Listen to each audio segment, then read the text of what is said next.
See You Now is a podcast highlighting the innovative and human-centered solutions that nurses are coming up with to solve for today's most challenging healthcare problems. Created in collaboration with Johnson & Johnson and the American Nurses Association and hosted by nurse economist and health tech specialist Shauna Butler. To transform primary care, it's really hard to know where to start. Doctors and the nurses and the clinicians are just under-resourced. Because of that, you have long wait times, you have delays in care. All of these are access challenges. So when Neil and I got together, we thought, what things have we learned how to build really well, and how could we use that to make an impact on the challenges of healthcare? It's about proactive access. We're reaching out to patients.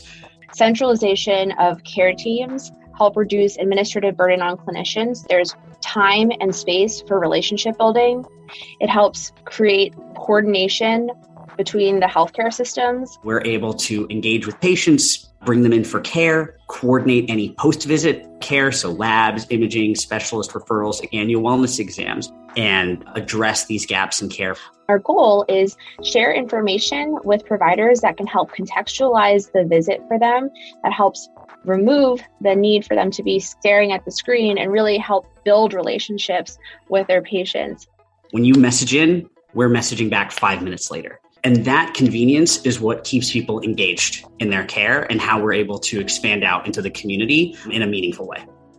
We don't need more technology to get in the way of a visit. We need more technology to help increase the improvement of health maintenance and improvement of health. What the technology can really drive is providing that proactiveness. Primary care is the backbone of healthcare. If we don't have a good primary care infrastructure in America, there's no chance that we'll be able to reduce total cost of care. Welcome to See You Now. I'm Shauna Butler. Wow, doesn't that sound like the primary care experience we'd all love to have? And indeed, that type of transformation is unfolding across the country within a new era of primary care clinics. Those that have embraced technology and data and the power to anticipate and automate many of the front, mid, and back office operations that stitch together a truly delightful primary care experience. Care that is person-centered, addresses the majority of a person's health needs throughout their lifetime, and includes physical, mental, and social well-being, and has been missing for those who need it most, those insured by Medicaid. Nearly 85 million people, half of which are children, are enrolled in Medicaid, making it the single largest insurer in the United States. It's the principal source of health insurance for poor Americans and covers a wide range of services from preventive care to hospital stays and prescription medications. Medicaid also pays for nearly half of all U.S. births, as well as end-of-life care for millions of Americans. Much of Medicaid's primary care is delivered through federally qualified community health centers. Community health centers became a critical access point for care during the height of the COVID-19 pandemic, serving as the country's backbone for COVID testing and vaccinations, all while experiencing a 20% growth in enrollment from February 2020 to September 2021, as more people lost jobs and incomes, and federal policy expanded and extended Medicaid coverage and continuous enrollment policies as a response to our public health crisis.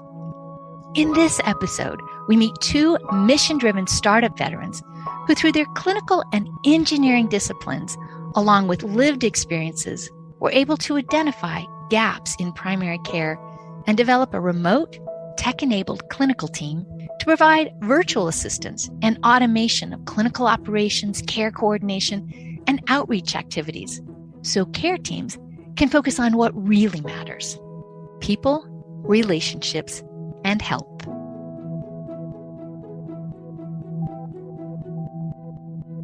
Hi, I'm Cassie Choi. I'm the co-founder and chief operating officer of Pear Team, proudly a registered nurse. My name is Neil Batlivala. I'm the co-founder and CEO at Pear Team, and I'm a healthcare technologist.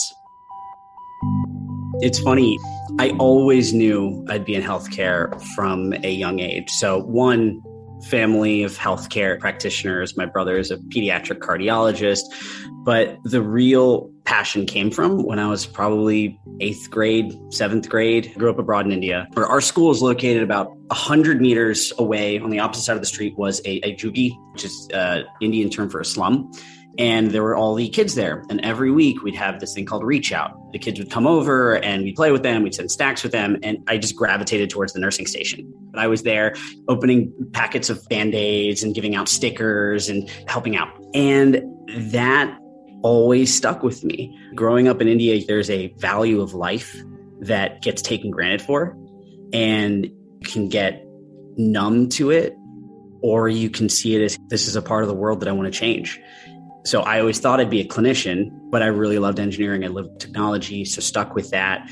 And Forward was really the first time that I got to work with nurses. And it struck me that nurses are always following through and really know what's going on with the patients, the day-to-days and connecting things and really being that glue.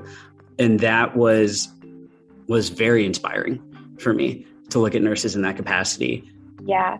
So I think my healthcare journey was a little bit different. I grew up in a household where my dad is an immigrant from Hong Kong. He came to the United States as one of 6 kids, where he was the only one that was able to go to school. And so I grew up in a house where I was going to be a doctor or a lawyer.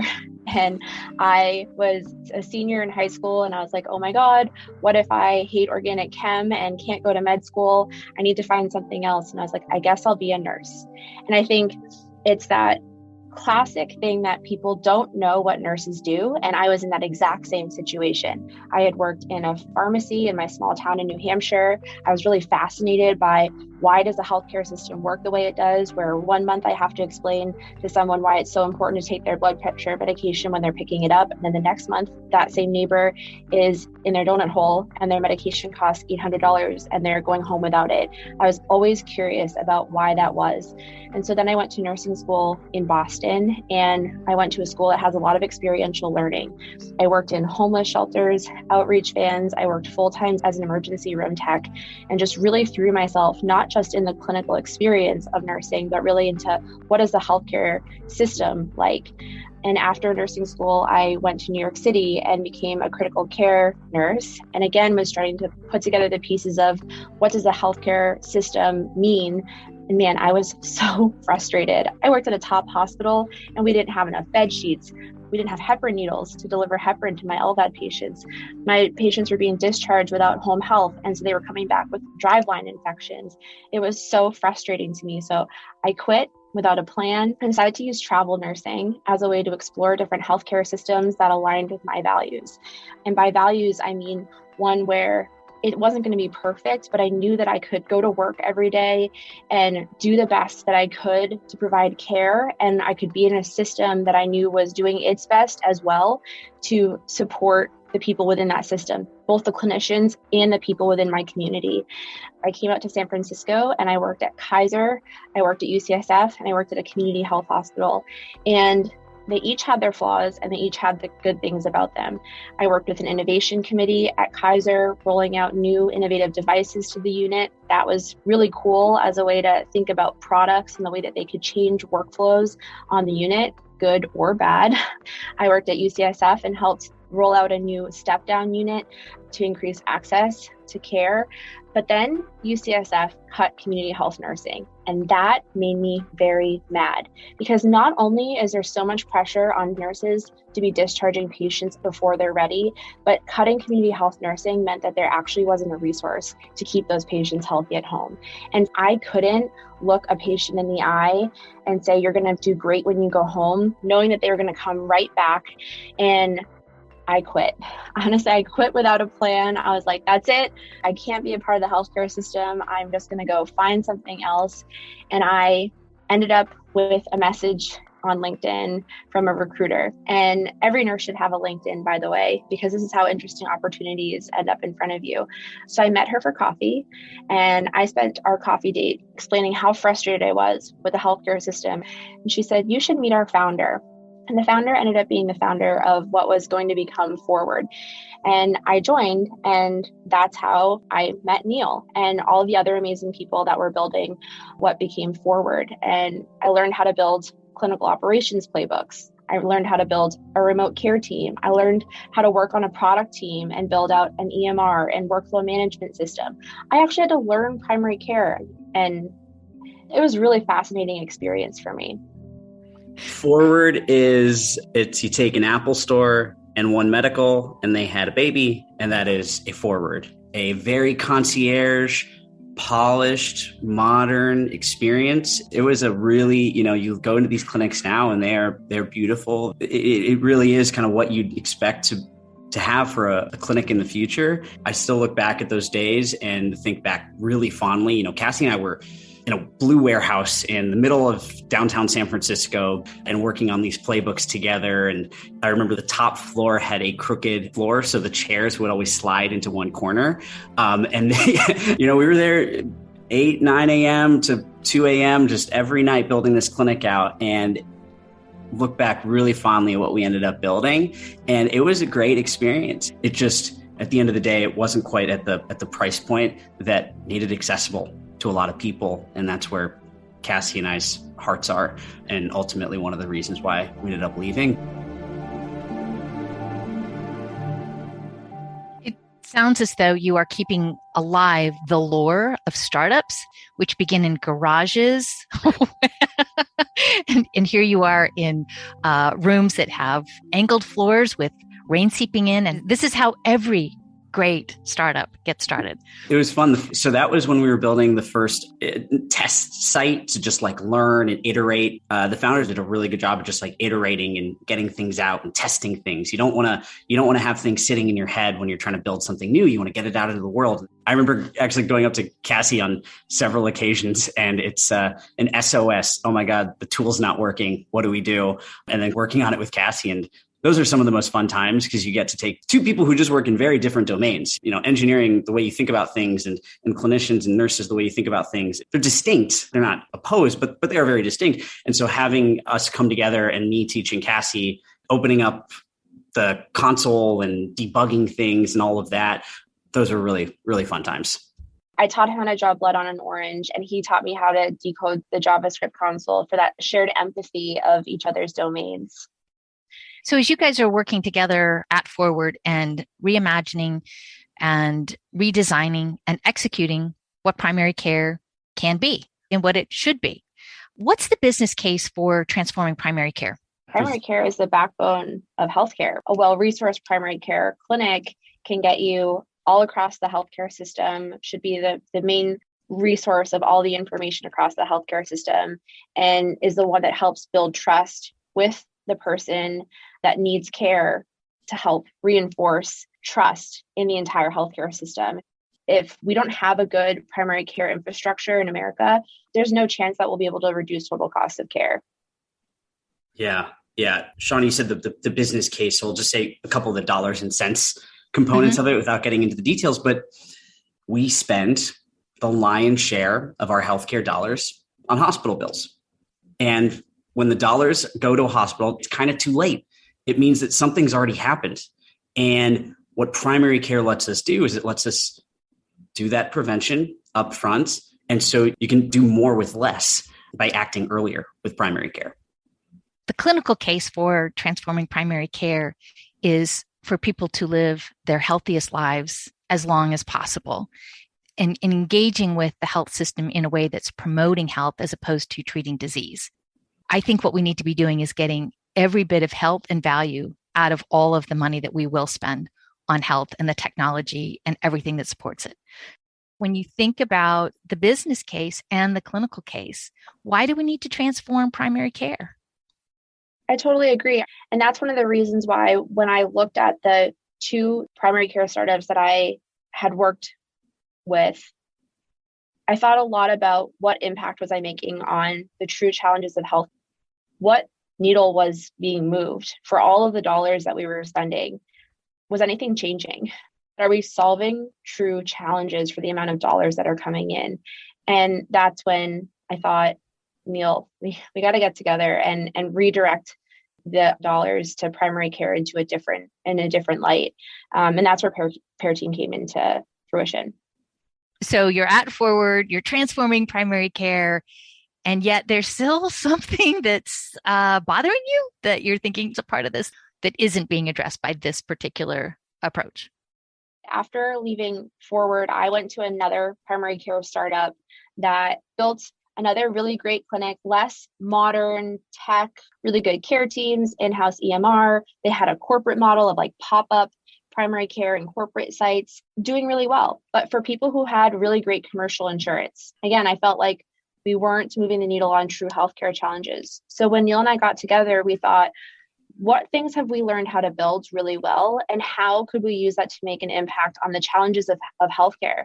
And the things that we had learned were that centralization of care teams help reduce administrative burden on clinicians, that there's time and space for relationship building for patients, that it helps create coordination between the healthcare systems, that it creates high touch experiences for patients that really engage them in their health. And there was this really strong movement that was starting to be made in Medicaid. And that's really, really great for Neil and I, because we both have this strong mission alignment towards an underserved population. And so the answer that Neil and I had was care coordination. What if we built our own remote tech-enabled care teams, built on these platforms that we have built and that a lot of people have built over and over again, workflow management systems that help run centralized care teams. But instead of building our own clinics like we've done over and over again, these communities don't need another clinic in their community. What they need is to support the clinicians that are already in communities, community health centers, FQHCs, independent clinics who serve Medicaid and Medicare and dual eligible patient populations. Let's go bring our tech-enabled care teams to them and wrap them with extra support, extra hands. The fundamental finding for us was the people who are already serving the medically underserved are just so under-resourced. We can't give them another platform. They don't have enough hands to log into another cool tool. So let's just bring them tech-enabled people. That was the idea behind Pair Team. All right. So what problem is Pair Team solving? It's a problem of access to high-quality care for underserved patients. And that just goes back to everything that Cassie was saying on the doctors and the nurses and the clinicians in those communities are just under-resourced. And because of that, you have long wait times, you have delays in care. All of these are access challenges. And that at a kind of core fundamental level is what we're tackling. Okay. So how is your team doing that? We are a team of care navigators, care coordinators, nurse practitioners, social workers, behavioral health that go and wrap community health centers. When our care navigator reaches out to somebody who is overdue for a breast cancer screening or is due for their annual wellness exam, we are just calling as a member of the staff of that clinic. And that's great because that person already knows the clinic in that community. There's already trust. You're building on the trust and helping to increase the trust in that community. They said that they're going to call back next Tuesday at noon when I go on break, and boom, I get a call on Tuesday at noon on my break. That's where the tech enabled comes into play. It's the tech that allows us to make sure that we're doing what we say we're going to do, that allows us to build trust with people. And that's what is key to what we do. Yeah. It feels kind of falls flat if you say it's just access. It's about what Cassie was mentioning, doing that proactiveness, the proactive access. We're reaching out to patients, especially in underserved areas. They've got 1,000,001 things to think about. A second job, making my hours. I've got 30 minutes on break. That's all I have. I can't go to the clinic because, I'm not even thinking about my health right now. I'm thinking about 10 other things I need to solve first. And what the technology can really drive is providing that proactiveness there. Cassie uses a word that I fell in love with earlier. She calls it loving persistence, not a nuisance, loving persistence. And that's what we do really, really well when you don't have time for healthcare, and we try to make that for you. Yeah, no, the loving persistence, I think the best image for people to have. What is loving persistence? It's America's mom. Exactly. And what that looks like is we reach out to someone and introduce ourselves, offer them an appointment, find a time that works for them. And maybe the clinic isn't available for an on-site appointment for 3 weeks, but our nurse practitioner is available for a phone call, for a telemedicine appointment, right on time for their break. And you know what? We may not be able to close 50 gaps in care, but if we can close even 2 of them, just to let them know that we are there and we can help them in something, answer their questions, let them know that we can be a resource for their care, we'll call them on their break, right when we said that we will call them, order that breast cancer screen, that mammogram, and then our team will reach out to them, help them coordinate that care, let them know where that imaging facility is, and even offer to schedule the appointment. Because some people work all day and don't have time to sit on hold at the imaging facility for 15 minutes to schedule an appointment, or they work night shifts, so they can't do that. Our team can help with that. And if they no-show, we will follow up and help them again. That is loving persistence. We've gotten to the point where we can be lovingly persistent over a phone call. Now we're being lovingly persistent in the communities, and we're starting to test out new ways to move care deeper into community hubs, community centers, homeless shelters, food banks, where really high needs, underserved patients are, and bringing care directly to them. And that's actually something we're doing right now. It's very exciting. We're going to make it really easy for you. And we want to make it really easy for you.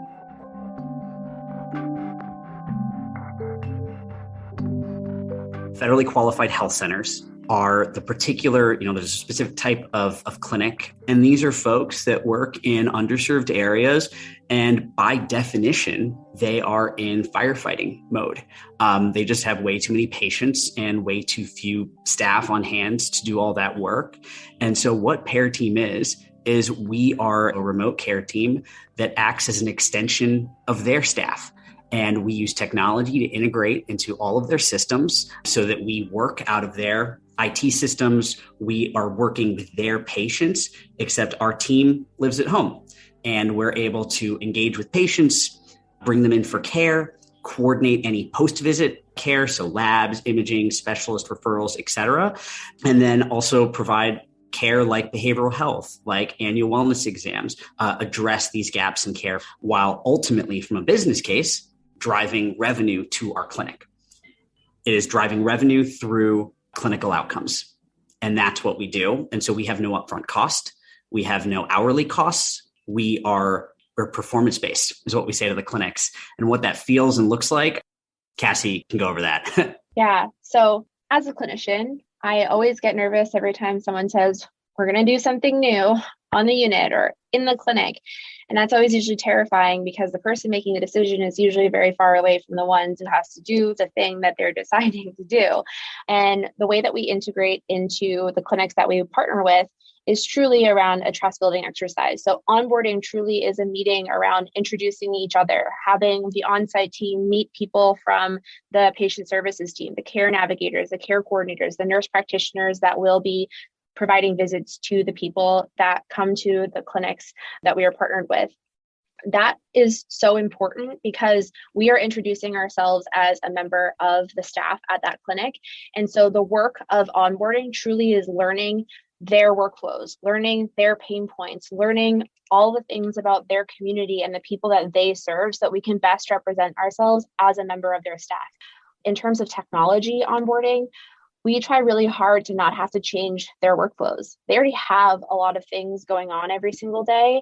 And so the only changes is now they're going to see a note already prepared before an appointment for patients to say, like, here's their care gaps, here's the health risk assessment already completed, here's the PHQ-9 already done, here's the results. Oh, by the way, I've already put in some of your billing codes for you. Patients ready for your visit. And that's a lot of the automation that we're doing behind the scenes because we know a lot of the things about the patient, whether it be because of data feeds or because of conversations that we're having with patients. We can prepare all this information for the providers on site. And our goal is share information with providers that can help contextualize the visit for them, that helps remove the need for them to be staring at the screen and really help build relationships with their patients. We don't need more technology to get in the way of a visit. We need more technology to help increase the improvement of health maintenance and improvement of health. There's been so many times that I've had to be on my computer charting, and I've had my back to my patients. And so that's really what we think about as a product team and as a company, is what technology is beneficial to providers and what technology is beneficial to the patients. And so the experience in terms of how do an on-site team and an off-site team work together, a lot of that is about communication, trust building, workflow understanding. And so it really just happens in terms of just taking care of patients. Patient messages us asking for a refill. We take care of the refill, right? The clinic has a new schedule for the month. They give it to us and we schedule patients. And so we really just become part of their team. The things that make them different, we build into our technology. So it sounds like you created a virtual executive assistant. So Pair Team is giving me advance guidance. So I go in and I'm prepped. I know who this patient is, the last time they came in, some other things that we might need to consider about them. I go in completely engaged in that conversation, listening intently and making my recommendations. Once I make those recommendations and they have trust that, that these recommendations are really focused on what they need, who they are, what their resources are, I'm going to hand it off to Pair Team. And you guys are going to make sure they've got their follow-up, they've gotten their first immunization, they know when the second one and the third ones are scheduled. Walk me through what that is. Exactly. So instead of it being like, hey, Jimmy and Mom, don't forget to stop at the front desk and schedule your second follow-up, Pair Team will automatically have an order created that day to text Jimmy's mom and say, hey, you had a vaccine today. We're going to reach out to you in, 2.5 months to schedule his second dose. So they know that what the plan is. We have it in our system. And then 2.5 months from now, they'll get an outreach to actually schedule that visit. What's really great about that is it takes work off the front desk too. It reduces, communication hurdles. It reduces lines and at the desk. This also happens when mammograms are being ordered, colonoscopies, someone's walking out and, the provider saying, hey, Vanessa, the MA, can you order a mammogram? And Vanessa's like, sure, I'll write it on my sticky note on my desk and I'll take care of it later. And then it never happens. And then the patient's like, the NP said this was super important, but then I never heard about it. Should I call? Do I do something? Was I supposed to get a phone call? I have no idea, but then it never ends up happening. We will just take care of it automatically. And then Vanessa, the MA, can be focused on the patients in front of her. Okay. So figuring out those things that have to be done live and in person, like an immunization, versus things that can be done remotely, like scheduling the immunization. Yeah, exactly. Scheduling, orders, documentation, all that sort of stuff remotely. I would add it's, I love the virtual executive assistant for the clinicians and on-site staff. In the same way, it's an executive assistant for the patient. What it allows us to do is more than just what the clinic can do because they don't have time for it, but enrollment, for example, in insurance, helping folks out with social support services. It not only helps us do what's happening right now in a more personalized, convenient way, but we can do so much more on top of it with the patient. So I'm thinking about the business model. We're talking about transformation of primary care, the financial models that drive this. They're a huge driving force. And they're shifting. We're moving over into value, which really is looking at, are we getting the outcomes that we are spending our time and expertise and dollars on? Okay, so I'm listening to this as a clinician, like, I love the way this sounds, Neil. How much is this going to cost me? We're a clinic that's working with the Medicaid population. We're already under-resourced. We can't afford this stuff. Yeah. COVID frankly enabled this business model. It wasn't possible prior to COVID for two reasons. One, from a regulatory perspective, and that's what a lot of driver of healthcare change comes from, just what laws are coming down. And virtual telemedicine care didn't have any dollars associated to it. There was no way to get paid for telemedicine. And then COVID came around and that suddenly became a necessity. Okay, that was one kind of unlock there on the business model side. The other was a human familiarity with telemedicine. We weren't doing it that much. People weren't used to it. They weren't used to calling their doctor or using a Zoom video to see their doctor. But suddenly with COVID, that became the norm. And so people opened up to it. So it was an unlock in that way. When we go to a clinic, what we're able to say is we are going to drive revenue by increasing access. We're going to have more patients come in for more preventative care, keep them healthier. And each of those visits that comes in has a dollar value associated to it. Easy numbers, you can say $100 for every visit where someone comes in and addresses a care gap, checks in on their diabetes. Those dollars come to the clinic, and then we do a share of that with them. That's broad strokes how our pricing works. And a lot of it is regulatory based. I mean, how were you able to do this during COVID? I mean, your solution seems like it would just be such a great fit for so many clinics who have said, now the only option that we have is to deliver things virtually and remotely. It was not easy. None of this, not easy to get things going on COVID. And it was kind of a double-edged sword here, where on one side, it created a lot of demand. It was saying, hey, this is, virtual care is here to stay and we need it. And now at the same time, the clinics that we want to work with are also the ones that are getting battered by COVID. Cassie, I can't remember how many calls we had where we'd scheduled a call with a clinic and then we'd get it rescheduled because COVID had spread through the staff. And it's terrible to see. They were almost so burdened themselves, they couldn't even take a phone call with us, even though we could support them.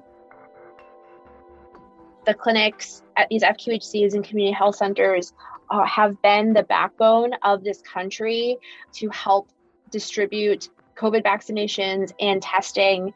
The staff that have been underwater just providing primary care are now underwater providing primary care and testing and vaccinations. We've placed a huge burden on these clinics to be the source of COVID resources for these communities because they're a trusted site.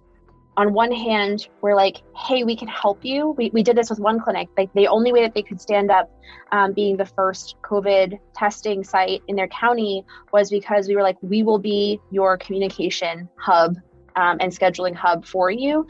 And they didn't even have time to think yes or no. They're like, just yes, do it overnight. And we stood that up for them.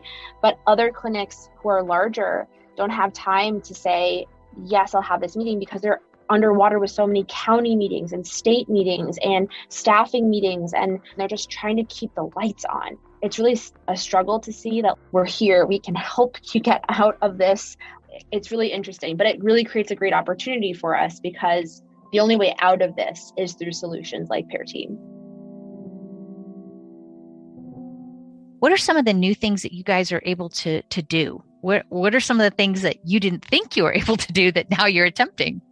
I'll describe one thing right now that is really exciting. It's very much in prototype, but it's starting to imagine, well, I'm a clinic in a community. How do I get deeper into my community? How can I provide care outside of just my physical location and for patients that don't have access to phones?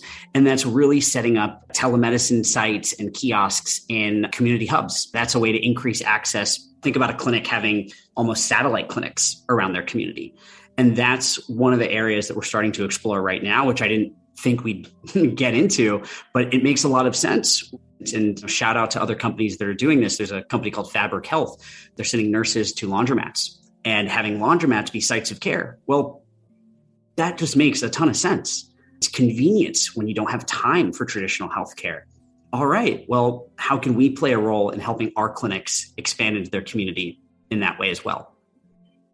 What are some of the other non-traditional sites where you're supporting care? Interesting places for us are not just places like homeless shelters and food pantries, but also like public housing. People that qualify for public housing are oftentimes the ones in highest need of clinical care. And so how can we provide access to care within public housing sites? A large driver here is just convenience. We're able to use our technology to drive that convenience so that when you message in, we're messaging back 5 minutes later. And that convenience is what keeps people engaged in their care and how we're able to expand out into the community in a meaningful way. So the third question that I ask all startups, so the first one is, what problem are you solving? The second one is, how's your team doing it? And the third one is, how are you engaging nurses? We've had a lot of nurses join the team in very different ways. So I'm a registered nurse. I'm our co-founder and chief operating officer, and I've worn almost every hat in the company at one point in time, except for actually coding our platform. Everything from product management to overseeing our patient services team and doing care coordination to account management and clinic success, quality development and understanding contract structures. We've had nurses develop our patient services playbooks. And now our nurse practitioners on our clinical services team not only do visits with our patients, but they are developing care pathways and care protocols that are now coded into our platform. They are taking contract structures with health plans and understanding like what are the 2022 care gaps that these Medicaid health plans are asking of providers to be closing, and how do we structure that into a meaningful visit and care pathway into our product.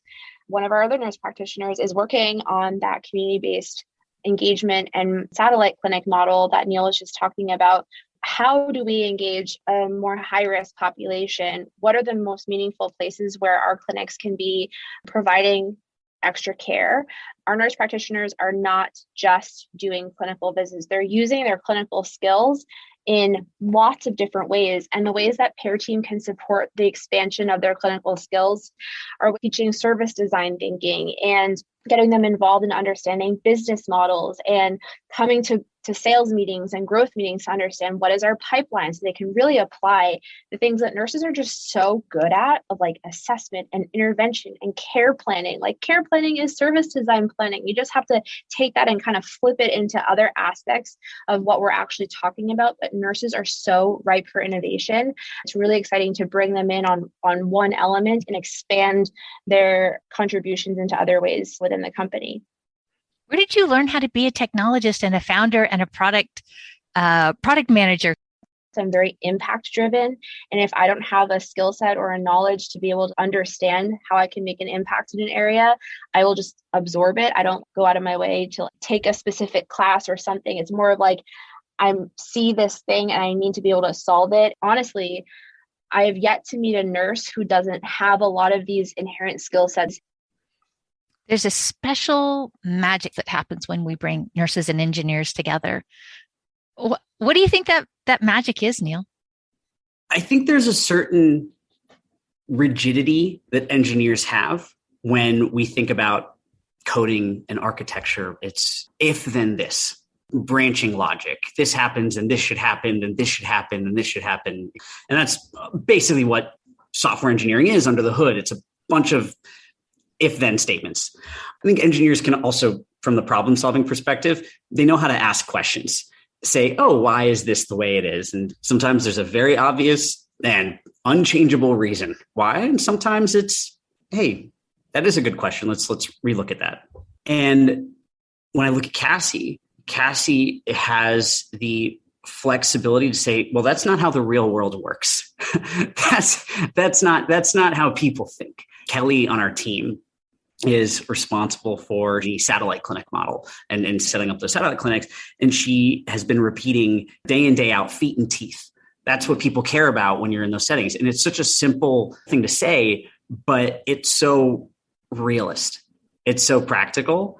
And I think when you take the kind of practicality of what our nursing team brings, and their deep understanding of people. And then you have the ability for an engineer to then take the parts of those that can be codified so you can amplify that. That's what's really cool. You can take the best parts of nurses and amplify them through the technology that the engineer then knows how to code and build and structure. That's a great way to think about that. Engineering is a way of amplifying nursing expertise. Love that. Love that. And Cassie, one of the things that you mentioned in your journey, your story, was a level of frustration, seeing that things weren't working, and it led you to quit. And that's what we keep seeing right now in the nursing workforce, is that nurses are saying, I'm unwilling to do this, and they are leaving. What do you think the role of innovation is in the health, well-being, and retention and growth of a healthcare workforce? I'm really worried about the sustainability of healthcare with the mass exodus of nurses. On one hand, I'm very grateful that there's a lot of nurses coming to Pear Team and going to really great startups, but at the same time, it means that they're leaving the bedside. And so it's a double-edged sword. But I think for me, innovation has to be along the ways of how do you scale clinicians, nurses included, every person along healthcare delivery. That's where innovation for me is most meaningful. And so if nurses are going to leave the bedside, they should be focused on how to scale their absence so that the people who are left at the bedside can have greater impact. That's what Pear Team is focused on. For every nurse that we have, how can we scale the impact of everybody else who's on site? And I think that there's a lot of ways that we can do that in a lot of different creative ways. Maybe it's a remote team here, maybe it's a platform there, maybe it's an AI in some EMR that's being used. I don't know all of the answers. We're just trying to solve it our way. But I do worry about the nurses who are just leaving entirely and finding a whole other career. And I'm very grateful that I didn't just quit and find something else entirely. You're grateful that you didn't leave the profession. Exactly. That you found a way to take your nursing expertise and care for people.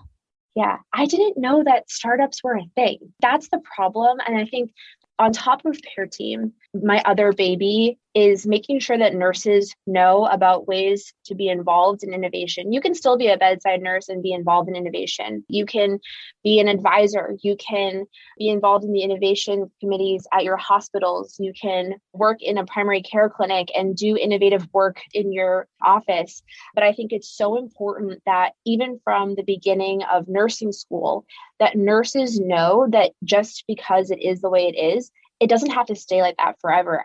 Even other startup founders, when they think about who is a medical director, who's the clinician that I can bring on my team to help me innovate on this product, they think, I need a doctor. Like there are so many different people who have clinical experience. There could be a respiratory therapist, there could be a physical therapist. Like what kind of clinical experience do you need? Nurses have so much varied backgrounds. They are really, really good at this. And nurses can provide a lot of value and a lot more time to help you innovate quickly.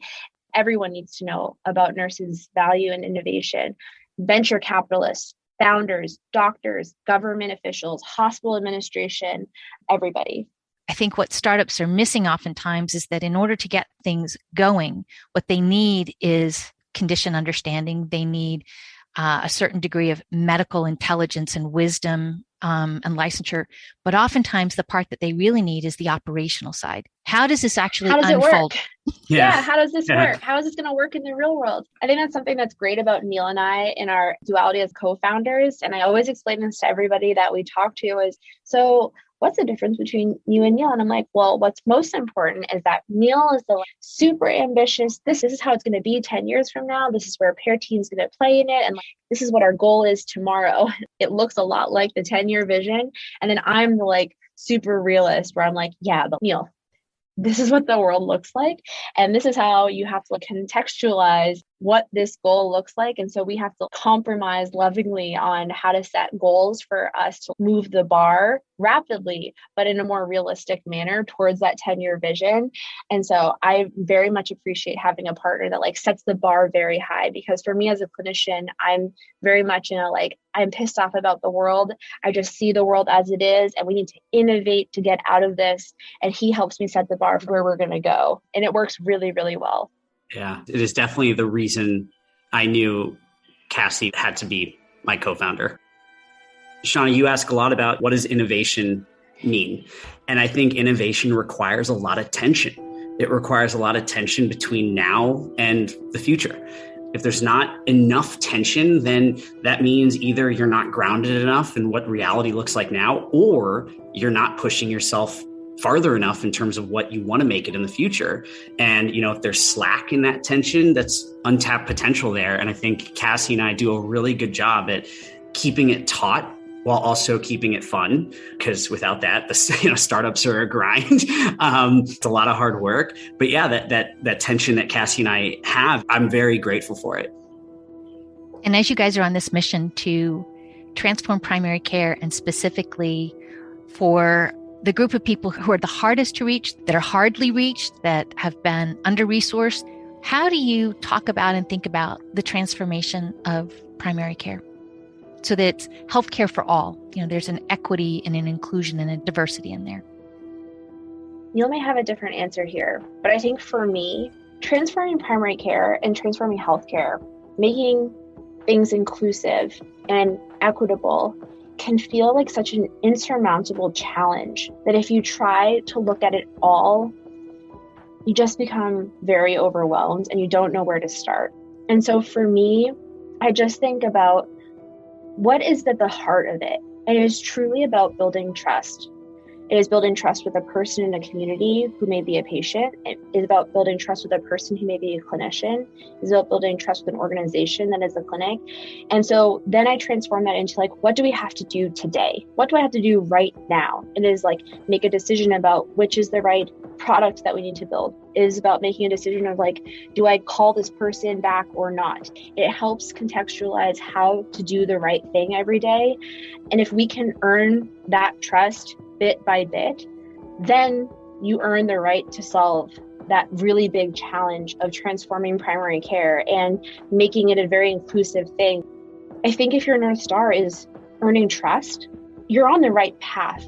We're so lucky to be working on something so meaningful to me. I'm so privileged to be able to be doing this every single day and to have the support of an amazing advisory network, friend network, board. All of these people are so mission driven along with us that being able to stay focused on, does this build or break trust every single day?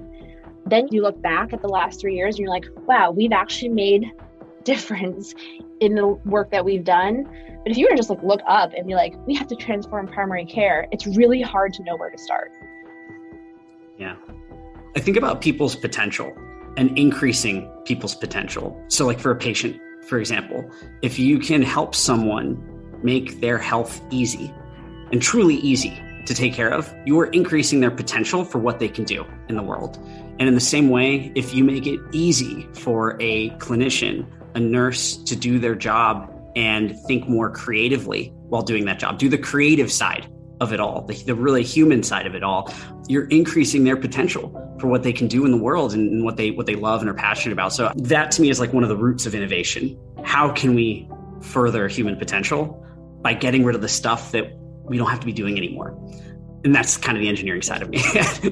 That is the promise of technology, is so that the stuff that is repetitive, that can be automated, that removes your focus and attention.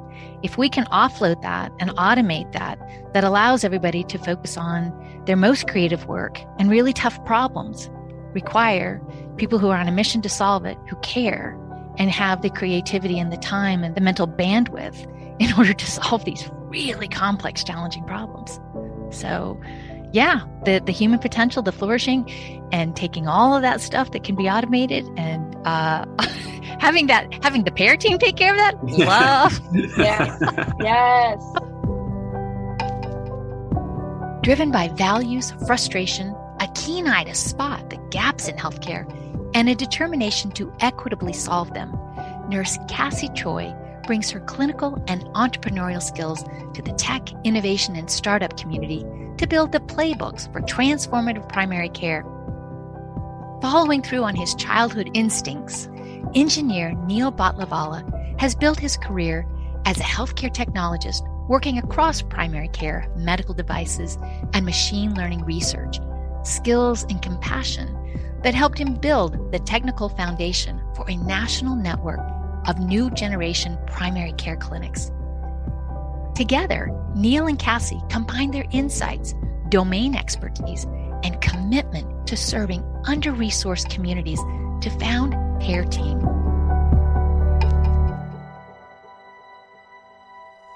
The idea for Pair Team was born from their prior roles in building a new generation of high-tech, high-touch primary care clinics. From those experiences came the awareness of the critical need to support existing community health centers with a suite of automated, tech-enabled, human-in-the-loop care coordination, operational support, and proactive outreach for primary and preventive care services. The vision behind PAIR is empowering clinical teams and patience with a lovingly persistent virtual executive assistant, and automation tools that help everyone focus on what really matters, trust-based relationships, and primary care that makes caring for health easy and convenient where and when people need it.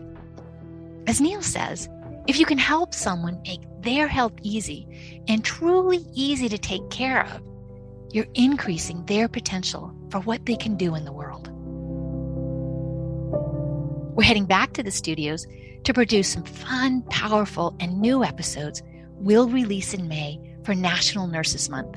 So be sure to enjoy our extensive library in the meantime. For See You Now, I'm Shauna Butler. Thanks for listening.